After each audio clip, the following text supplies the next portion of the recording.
Hello and welcome to Young Minds career institute. Hope all you guys are doing well. So आज के lecture में बात करने वाले हैं हर्डमानिया के ऊपर प्रेजेंट प्रोटेक्टिव कवरिंग, जिसको हम ट्यूनिक या टेस्ट बोलते हैं, उसके बारे में समझेंगे। उसके अलावा जो मेन उसका बॉडी प्रॉपर होता है, जिसको हम मेंटल बोलते हैं, उसके बारे में हम आज के लेक्चर में डिस्कस करने वाले हैं। आई होप आपने पुरानी वीडियोस को जरूर देखा होगा। अगर नहीं देखा है तो आई अर्ज कि एक बार जाके पुरानी वीडियोस को जरूर देख लीजिए, सो दैट कि आज के लेक्चर का जो लिंक है आप इजीली स्टैब्लिश कर पाए। उसके अलावा अगर आप चैनल पर नए हैं और अब तक चैनल को सब्सक्राइब नहीं किया है तो आई अर्ज कि चैनल को सब्सक्राइब कर लीजिए, अपने दोस्तों को शेयर कर लीजिए। तो चलिए फिर डायरेक्टली मूव करते हैं आज के मेन टॉपिक के ऊपर और समझते हैं ट्यूनिक एंड मेंटल के बारे में। लेकिन उससे पहले अगर आप हमारे एप्लीकेशन पर जाएंगे तो अब आपको सारे लेक्चर टॉपिक वाइज बेसिस पे अवेलेबल हो जाएंगे और सारे लेक्चर वहां पर आपको कंप्लीटली अवेलेबल हो जाएंगे, सारा कंप्लीट कोर्स अवेलेबल हो जाएगा। तो एक बार जाके आप इसको एप्लीकेशन पर चेकआउट कर सकते हैं। एप्लीकेशन का लिंक आपको डिस्क्रिप्शन में मिल जाएगा। कोर्स से रिलेटेड अगर आपको कुछ ज्यादा जानकारी की जरूरत है तो आप डायरेक्टली मेरे व्हाट्सएप पर भी कनेक्ट कर सकते हैं, उसका लिंक भी आपको डिस्क्रिप्शन में मिल जाएगा। तो चलिए फिर डायरेक्टली मूव करते हैं और आज के मेन टॉपिक के ऊपर और समझते हैं ट्यूनिक या टेस्ट के बारे में। ठीक है, तो इस समय जो डायग्राम आप देख रहे हो, ये डायग्राम बेसिकली हर्डमानिया का है, जो कि सब फाइलम यूरोकॉर्डेटा का मेंबर है। तो यहां पर आप देखो, ये जो लाइन आपको दिख रही है, एक डॉटेड डॉटेड लाइन। ठीक है, ये जो डॉटेड लाइन आपको दिख रही है, ये वाली, ये बेसिकली हर्डमानिया का होता है मेंटल। ये हर्डमानिया का क्या होता है? मेंटल, या इसी को हम इसका बॉडी प्रॉपर या मेन बॉडी वॉल बोलते हैं। ठीक है, उसके ऊपर ये जो एक्स्ट्रा आप लेयर देख रहे हो, इस लेयर को हम बोलते हैं ट्यूनिक, या इसी को हम टेस्ट भी बोलते हैं। ठीक है, या तो ट्यूनिक बोल सकते हैं या इसको टेस्ट बोल सकते हैं। ठीक है, अब ये जो ट्यूनिक या जो टेस्ट है, इसका काम क्या होता है? जनरली ये जो ट्यूनिक और टेस्ट है, ये जो हर्डमानिया है उसकी बॉडी के ऊपर एक प्रोटेक्टिव कवरिंग बनाता है, जो थोड़ा सा थिक होता है, लेदरी अपीयरेंस का होता है। ठीक है, तो ये चीज आपको ध्यान रखना है कि ये जो ट्यूनिक और टेस्ट है, इसका काम क्या होगा? ये हर्डमानिया को प्रोटेक्शन प्रोवाइड करता है। उसके अलावा इस पर्टिकुलर जो ट्यूनिक या टेस्ट है, इसके अंदर आपको अलग अलग ऑर्गेनिज्म भी मतलब कि अरेंज होंगे, या बोल सकते हो उसके अंदर चिपके हुए मिल सकते हैं। ठीक है, तो ये चीज आपको याद रखना है। लेकिन इसका जो मेन काम होता है ट्यूनिक और टेस्ट का, इसका मेन काम होता है प्रोटेक्शन प्रोवाइड करना। उसके अलावा ये रेस्पिरेटरी बोल सकते हो, एसेसरी रेस्पिरेटरी ऑर्गन, और बोल सकते हैं कि ये सिंपल सा रेस्पिरेटरी सिस्टम या रिसेप्टर्स की तरह भी वर्क कर सकता है। ये चीज आपको इसके बारे में याद रखना है। ठीक है, ट्यूनिक और टेस्ट का काम क्या है कि ये हर्डमानिया के ऊपर एक प्रोटेक्टिव कवरिंग का फॉर्मेशन करता है। उसके अलावा ये एसेसरी रेस्पिरेटरी ऑर्गन की तरह वर्क करेगा। उसके अलावा रेस्पिरेटरी और या बोल सकते हैं रिसेप्टर सिस्टम की तरह भी ये वर्क करता है। ये चीज आपको ध्यान रखना है। ठीक है, इनिशियली जब हर्डमानिया मतलब कि यंग एज में होता है, या बहुत ज्यादा मतलब इनिशियल टाइम में जब होता है, उस कंडीशन में ये जो इसके ऊपर का जो ट्यूनिक है वो थोड़ा सा ट्रांसपेरेंट होता है। ठीक है, लेकिन जैसे जैसे एज चेंज होती चली जाती है, एज बढ़ती चली जाती है इसकी, वैसे वैसे ये जो लेयर है वो पहले ट्रांसलूसेंट हो जाएगा, फिर ओपेक की तरफ ये कन्वर्ट हो जाता है। ठीक है, ये चीज आपको याद रखनी है। उसके अलावा दूसरी चीज आपको याद रखनी है कि ये जो ट्यूनिक या टेस्ट है, इसका जो सिक्रीशन है ये मेंटल लेयर करता है। ठीक है, मेंटल के अंदर जो आउटर एपिडर्मिस होता है, आउटर एपिडर्मिस का काम क्या है कि ट्यूनिक और टेस्ट का सिक्रीशन करना होता है। ठीक है, तो ये चीज हमें इसके बारे में याद रखना है। सो आई होप आपको ये छोटा सा इंट्रोडक्शन अच्छे से समझ में आ गया होगा। अगर फिर भी कोई डाउट बन रहा है, कोई सजेशन है, तो आप कमेंट करके बता सकते हैं। तो अब हम क्या कर रहे हैं, इन सारी चीजों को एक बार पीपीटी की मदद से फटाफट समझ लेते हैं। ठीक है, तो अगर हम बात करें कि ये जो ट्यूनिक या टेस्ट है, ये किसकी तरह वर्क करता है? Serve as a protective jacket, एक प्रोटेक्टिव जैकेट की तरह वर्क करता है। उसके अलावा एक ये एसेसरी रेस्पिरेटरी ऑर्गन की तरह वर्क करता है।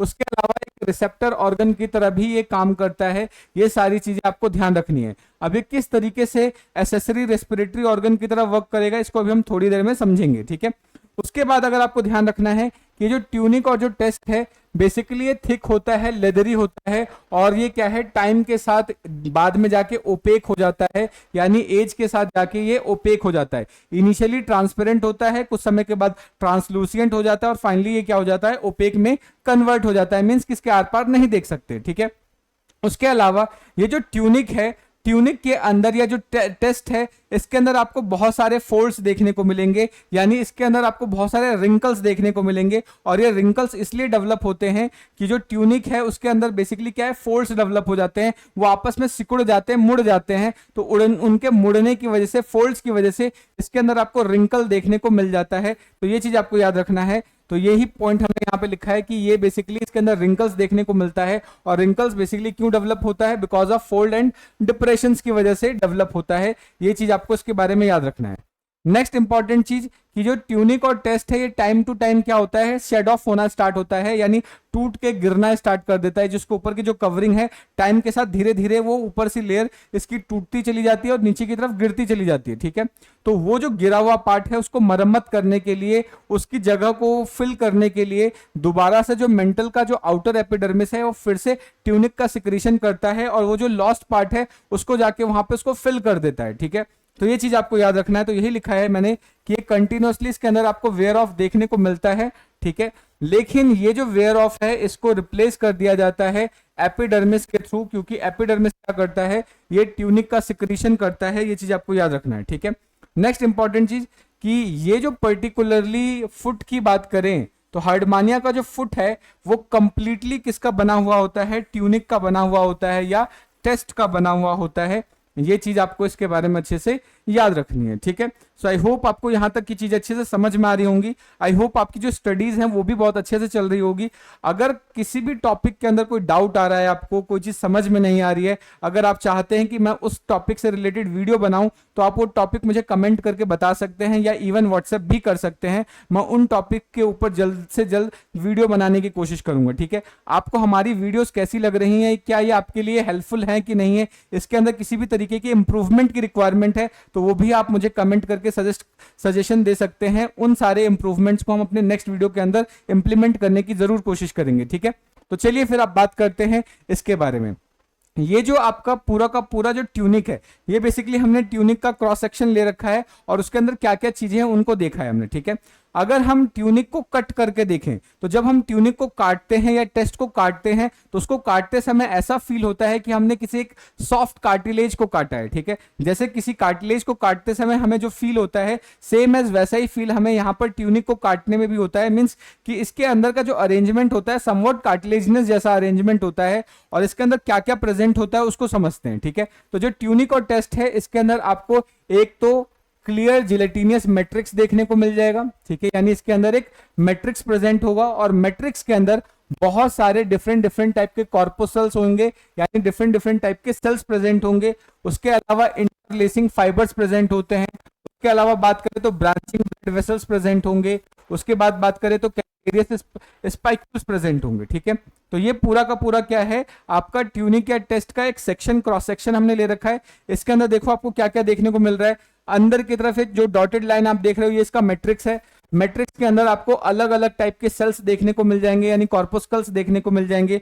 उसके अलावा इंटरलेसिंग फाइबर्स देखने को मिल जाएंगे। उसके अलावा यहाँ पे ब्लड वेसल्स देखने को मिल जाता है। ब्लड वेसल्स के अलावा यहाँ पर आपको स्पाइक्यूल्स देखने को मिल जाते हैं। ये इन सारी चीजों से मिलकर क्या है, पूरा का पूरा आपका ट्यूनिक या टेस्ट का फॉर्मेशन होता है। ठीक है, अब हम क्या करेंगे, वन बाय वन इन सारी चीजों को अच्छे से समझ लेते हैं। ठीक है, तो सबसे पहले हम बात करते हैं यहां पर मैट्रिक्स के बारे में। ठीक है, अगर हम बात करें जो हार्डमानिया है उसका जो ट्यूनिक या जो टेस्ट है उसका जो मैट्रिक्स है, उसके मैट्रिक्स का जो फॉर्मेशन होता है वो एक स्पेशल टाइप के पॉलीसेकेराइड से होता है और उस पॉलीसेकेराइड्स को हम बोलते हैं ट्यूनिसिन। ठीक है, उस पॉलीसेकेराइड को क्या बोलेंगे, ट्यूनिसिन बोलेंगे। और जब हमने इसका केमिकल एनालिसिस किया तो हमें पता चला कि जो ट्यूनिसिन है इसका केमिकल कॉम्पोजिशन बिल्कुल वही है जो प्लांट के अंदर सेलुलोज का होता है। ठीक है, तो आपको ध्यान रखना है कि ये जो ट्यूनिक या जो टेस्ट है इसका जो मैट्रिक्स है, मैट्रिक्स वही उसी टाइप के पॉलीसेकेराइड से मिलकर बनता है जिस टाइप के पॉलीसेकेराइड्स के प्लांट का जो सेल वॉल होता है जो सेलुलोज का बना होता है, बिल्कुल इसके अंदर का जो मैट्रिक्स है वो सेलुलोज से सिमिलरिटी शो करता है। ये चीज आपको याद रखना है। अब क्योंकि ये जो ट्यूनिसिन है सेलुलोज से सिमिलरिटी शो करता है, इसलिए ऐसा माना जाता है कि हार्डमानिया एकमात्र ऐसा एनिमल है जिसके ऊपर सेल वॉल प्रेजेंट है।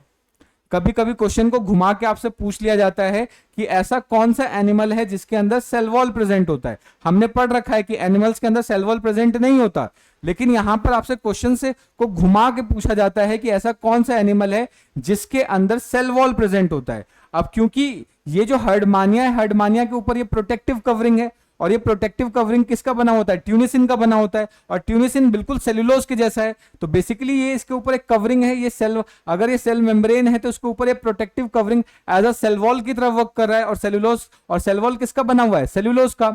तो ये बिल्कुल किसकी तरह वर्क कर रहा है? सेल वॉल की तरह वर्क कर रहा है। इसलिए कभी कभी क्वेश्चन घुमा के पूछ लिया जाता है ऐसा कौन सा एनिमल है जिसकी बॉडी के अंदर सेल वॉल प्रेजेंट होता है। तो आप एग्जाम्पल के तौर पे हर्डमानिया लिखेंगे, ठीक है। तो ये चीज आपको याद रखना है, ठीक है। तो यहां पर जो इसका मैट्रिक्स है, मैट्रिक्स किसका बना हुआ होगा? ट्यूनिसिन का बना होगा। ये एक पॉलीसेकेराइड होता है, और इसका केमिकल एनालिसिस करने से हमें पता चला कि जो ट्यूनिसिन है उसका केमिकल नेचर बिल्कुल सेलुलोज से मैच करता है, ठीक है।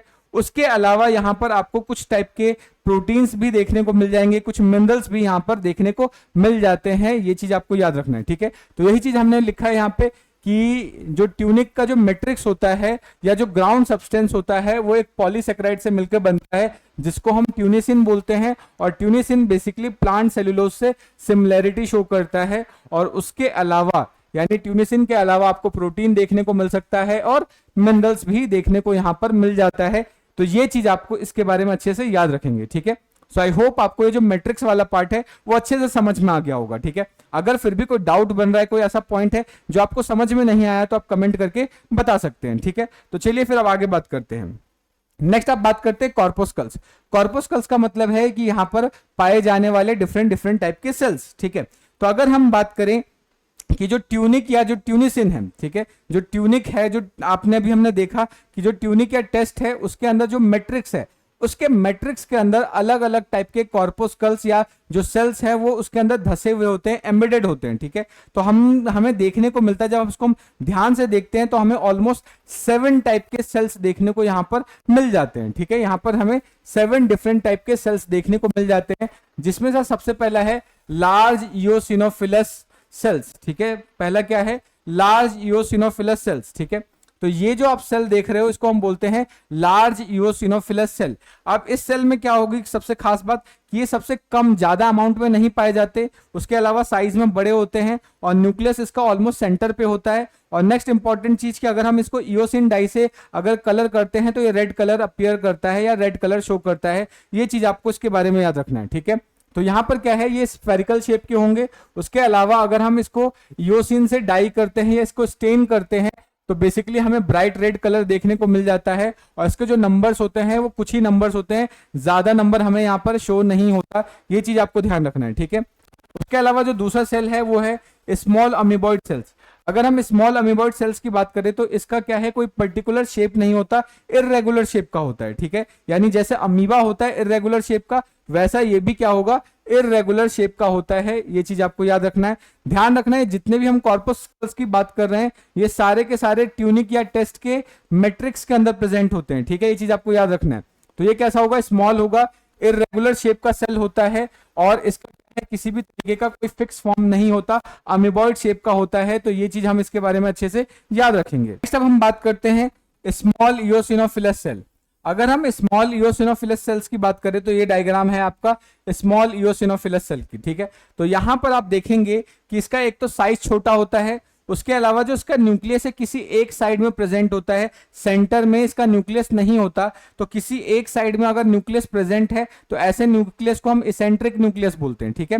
तो ये चीज आपको याद रखना है। तो ये क्या है, इसकी जो संख्या होता है वो काफी ज्यादा होता है, मोर न्यूमरस होंगे, ये चीज आपको याद रखना है। उसके अलावा आप देखेंगे कि यहाँ पर क्या है कि आपको इसेंट्रिक न्यूक्लियस देखने को मिल जाता है, यानी न्यूक्लियस क्या है, किसी एक साइड में प्रेजेंट होता है। ये बात आपको इसके बारे में याद रखना है, ठीक है। उसके अलावा नेक्स्ट जो सेल है वो आपका है स्फेरिकल वैक्यूलेटेड सेल, ठीक है। तो ये जो डायग्राम आप देख रहे हो ये स्फेरिकल वैक्यूलेटेड सेल है, यानी यहां पर क्या है, सेल के बीच बीच में बड़े बड़े वैक्यूल्स देखने को मिल जाएंगे, जिसकी वजह से यहां पर जो न्यूक्लियस है वो देखने को नहीं मिलता, न्यूक्लियस एब्सेंट होता है, ठीक है। तो ये चीज आपको याद रखना है। तो बेसिकली ये क्या है, किसी चीज को स्टोर करने में ये मदद करते हैं, ये चीज आपको याद रखना है, ठीक है। तो यहां पर क्या है, ये स्मॉल सेल्स होते हैं जिसके अंदर आपको बड़े बड़े वैक्यूल्स देखने को मिल जाएगा और टिपिकली यहाँ पर न्यूक्लियस आपको नहीं देखने को मिलता, न्यूक्लियस यहाँ पर एब्सेंट होता है। ठीक है, ये चीज आपको याद रखना है। नेक्स्ट बात करते हैं ग्रैनुलर रिसेप्टर सेल्स। ये जो आप डायग्राम देख रहे हो इसको बोल रहे हैं ग्रैनुलर रिसेप्टर सेल्स। ये जो ग्रैनुलर सेल्स होते हैं इसका मेन फंक्शन बेसिकली अगर हम बात करें तो रिसेप्शन में होता है, यानी रिसेप्टर की तरह वर्क करता है, या कंडक्शन, नर्व इंपल्स कंडक्शन में भी हेल्प करता है, क्योंकि इस सेल के चारों तरफ क्या होता है, नर्व सेल प्रेजेंट होते हैं। ठीक है, तो ये चीज आपको याद रखना है। तो बेसिकली ये क्या है, सेंसरी फंक्शन में होते हैं।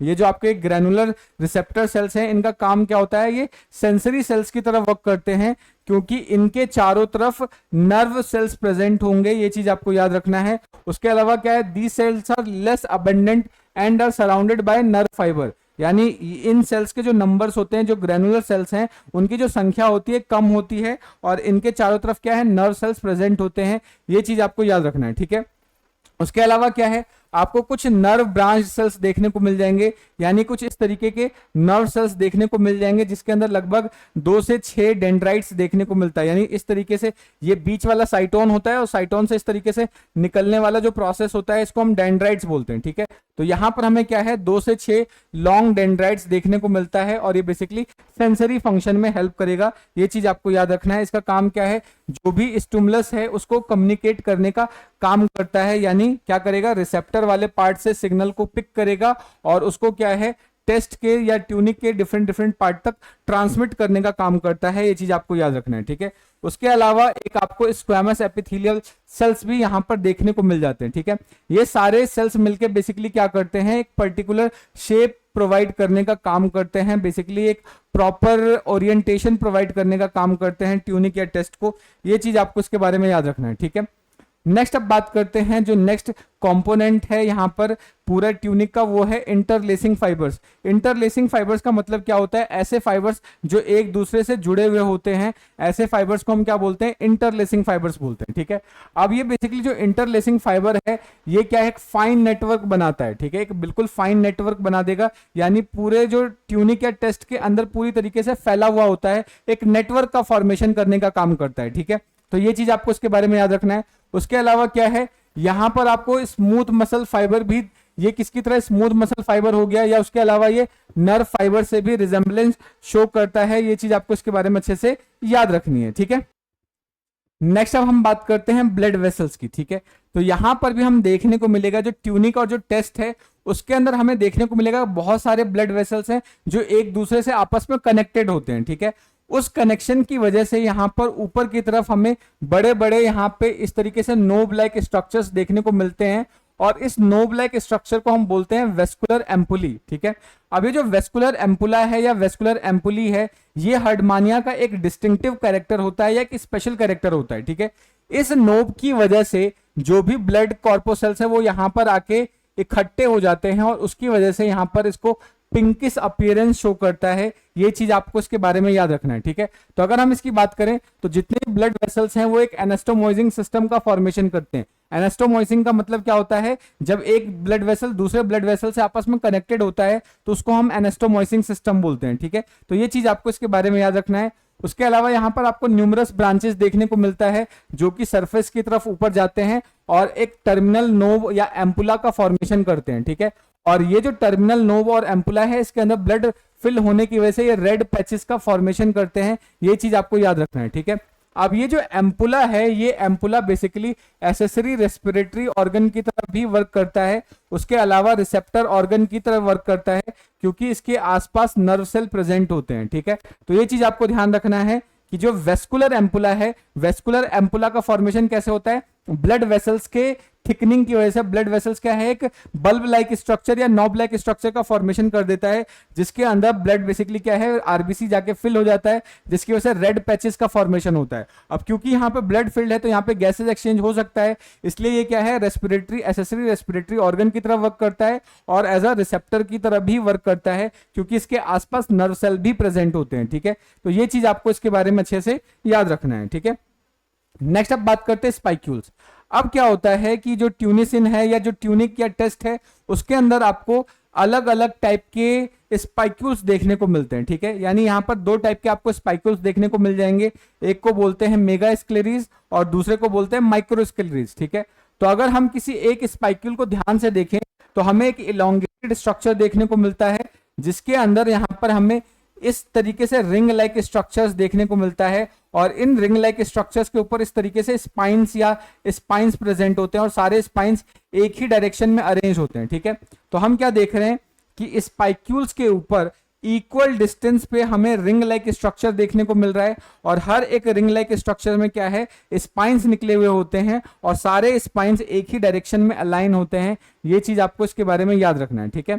तो यहां पर इसको हम बोलते हैं मेगा स्क्लेरीज, क्योंकि इसका साइज बड़ा होता है। उसमें भी मेगा स्क्लेरीज को भी हम दो टाइप में डिवाइड कर सकते हैं, आगे वालों को स्पिंडल शेप बोलते हैं, और इसको हम, ये आगे वाले पिपेट शेप होंगे और पीछे वाले क्या होते हैं आपके स्पिंडल शेप होते हैं, ठीक है। तो आपने केमिस्ट्री लैब में वो पिपेट देखा होगा, पिपेट का शेप ऑलमोस्ट इसी के जैसा होता है। तो ये वाला क्या है, पिपेट शेप मेगा स्क्लेरीज है, और ये वाला क्या है आपका स्पिंडल शेप है, ठीक है। और बाकी ये वाला क्या है, माइक्रो स्क्लेरीज आपका कहलाता है। ये चीज आपको याद रखना है, ठीक है। तो एक बार फटाफट इसको पीपीटी की मदद से भी समझ लेते हैं, ठीक है।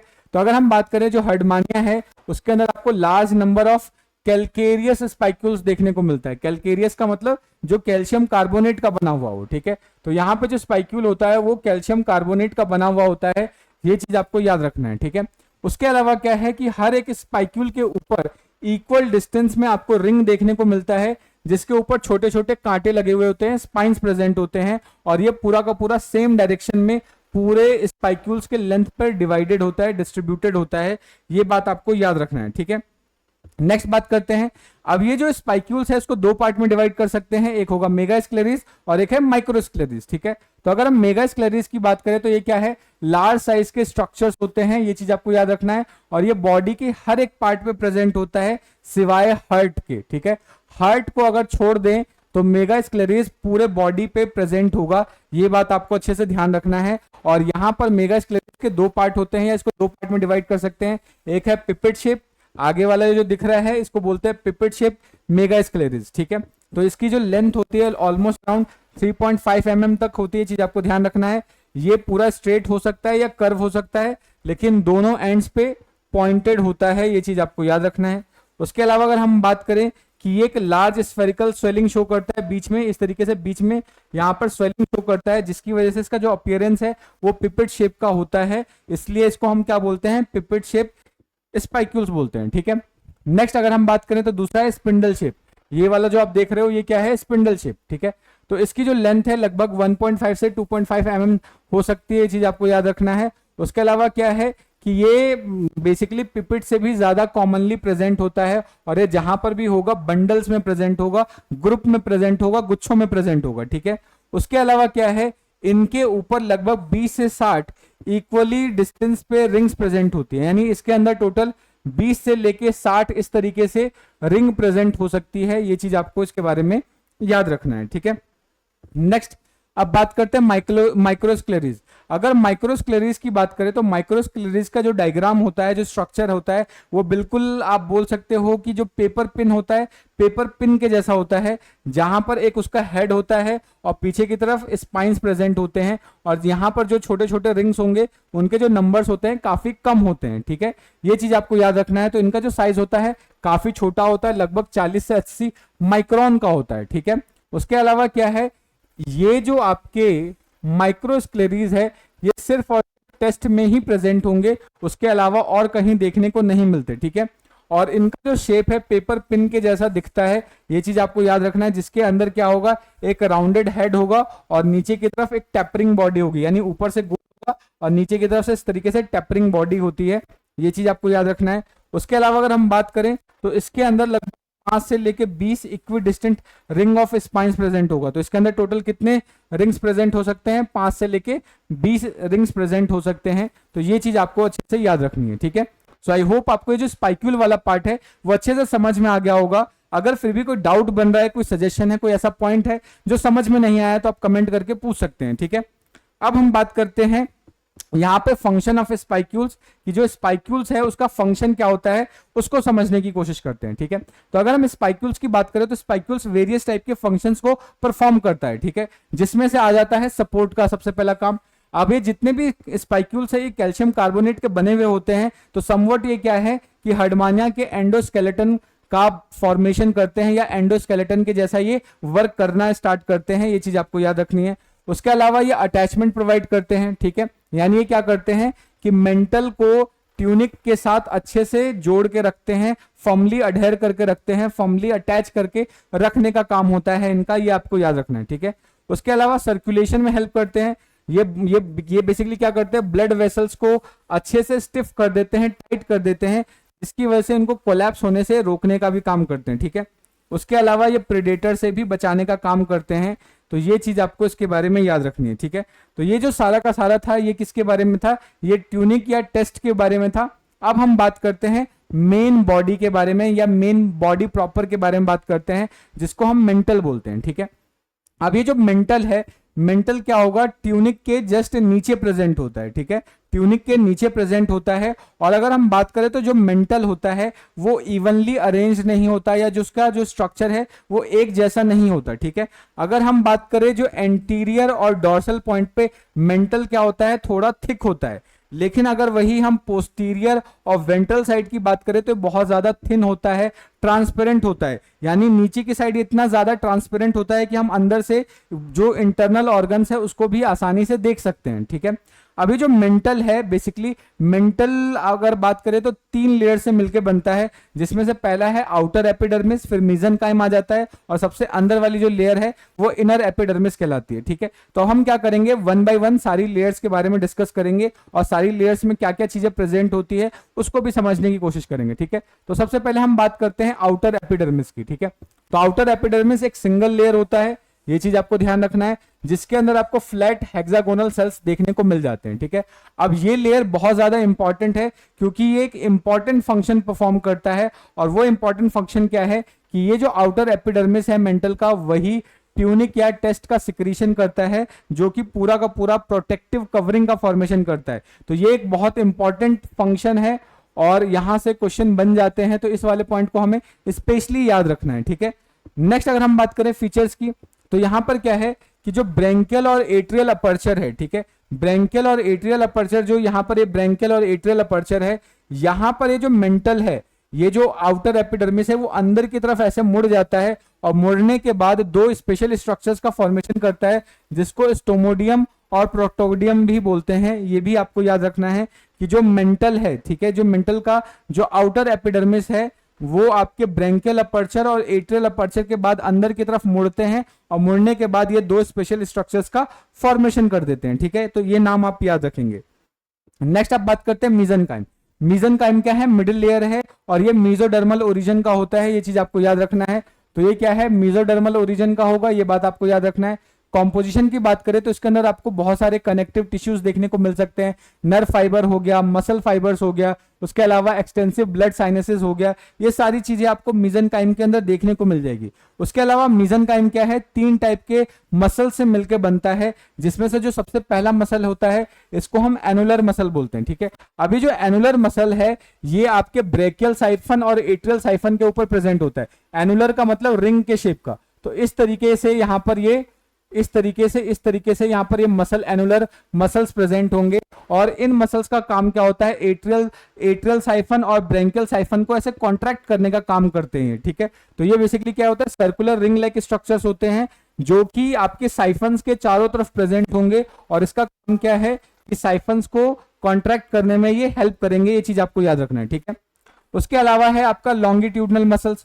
लॉन्गिट्यूडनल मसल्स क्या है, ये जो साइनसेस है, ये जो साइफन है, साइफन से यहां निकल के पूरा mid part of the body में इस तरीके से फैले हुए होते हैं, इस तरीके से ये सारे के सारे मसल्स प्रेजेंट होते हैं, और इसका काम क्या होता है, रेस्ट ऑफ द जो बॉडी होता है उसको कॉन्ट्रैक्ट करने में ये मदद करते हैं, ठीक है। सो ये क्या है, रेडिएट का मतलब फैलते हैं। कहां से फैलते हैं, अपर्चर से, चाहे वो ब्रेंकियल अपर्चर हो या फिर वो एट्रियल अपर्चर हो, वहां से निकल के ये पूरे मिडिल ऑफ द बॉडी में फैलते हैं, और इनका भी काम क्या होता है, बॉडी को कॉन्ट्रैक्ट करवाने का काम होता है, ये चीज आपको याद रखना है, ठीक है। तीसरे टाइप का मसल होता है ब्रेकियो एट्रियल मसल, ठीक है। ब्रेंकियो एट्रियल मसल कहां प्रेजेंट होगा, दोनों साइफन्स के बीच में यहां पर मसल्स प्रेजेंट होगा। ये आपका ब्रेकियल साइफन है और एक एट्रियल साइफन है। तो ब्रेकियल और एट्रियल साइफन के बीच में जो मसल्स प्रेजेंट होते हैं, इन मसल्स को हम ब्रेकियो एट्रियल मसल्स बोलते हैं। ठीक है, ये दोनों के बीच में प्रेजेंट होंगे और यहीं पर आपको एक स्पेशल टाइप का ग्लैंड देखने को मिलता है जिसको हम न्यूरल ग्लैंड भी बोलते हैं। तो ध्यान रखना है, न्यूरल ग्लैंड आपका ब्रेकियल साइफन और एट्रियल साइफन के बीच में देखने को मिलेगा। ठीक है, तो ये बात हमें अच्छे से याद रखना है। ठीक है, उसके अलावा कुछ वैक्यूलेटेड सेल भी आपको अंदर देखने को मिल जाएंगे। ठीक है, एंड जो सबसे लास्ट वाली जो सबसे इनर लेयर है उसको हम क्या बोलते हैं, इनर एपिडर्मिस बोलेंगे। और ये भी एक सिंगल लेयर होगा जो कि फ्लैट पॉलीगोनल सेल्स का मिलकर बनता है। ये बात याद रखना है आपको। उसके अलावा इसका जो ओरिजिन होता है वो एक्टोडर्मल होगा। ये पॉइंट बहुत इंपॉर्टेंट है, क्वेश्चन बन चुका है यहाँ पे। तो ये एक्टोडर्मल ओरिजिन का होता है। उसके अलावा क्या है, ये एट्रियल कैविटी के अंदर प्रेजेंट होता है या एट्रियल कैविटी के अंदर ये लाइनिंग का काम करता है। ये चीज आपको अच्छे से याद रखना है। ठीक है, तो इसी के साथ हमारा जो ट्यूनिक और मेंटल वाला जो लेक्चर है वो यहीं पे समाप्त होता है। होप आपको सारे पॉइंट्स अच्छे से क्लियर हो गए होंगे। अगर फिर भी कोई डाउट बन रहा है, कोई सजेशन है तो आप कमेंट करके बता सकते हैं। मिलते हैं नेक्स्ट वीडियो में, तब तक के लिए जय हिंद दोस्तों, थैंक यू।